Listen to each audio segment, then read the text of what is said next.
বাবানকে দুপুরে ঘুম পাড়িয়ে আমি চলে এসেছি ঠাকুর ঘরে কালকে পুজোর জন্য মালা কাটবো বলে। আর দেখো পুরো এক ঝুড়ি ফুল পেয়েছি, আর এগুলো কিন্তু সবই আমাদেরই গাছের ফুল। তো আমি এখানে দুই ধরনের ফুল তুলেছি, কড়ি আর ফোটা ফুল দুটো মিশিয়ে তুলেছি। আর গাছে যত ফুল ছিল প্রায় সবটাই তুলে নিয়েছি, কারণ মালা করতে গেলে তো অনেক ফুলেরই দরকার হয় সেই জন্য।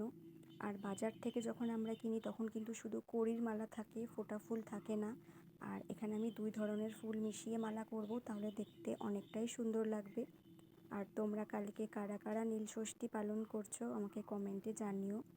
আর আমার এরকম করে ঠাকুরকে মালা গেঁথে দিতে বেশ ভালোই লাগে, সেটা যে কোনো ফুলেরই হোক না কেন।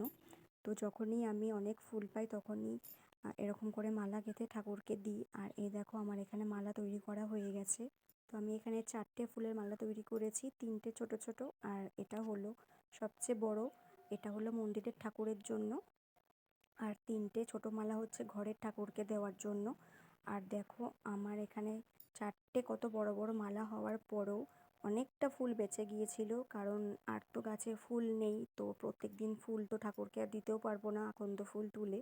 তো সেই জন্য কতগুলো ফুল আমি রেখে দেবো, যাতে প্রত্যেক দিন ঠাকুরকে চরণে আমি 2টো করে 3টো করে ফুল দিতে পারি।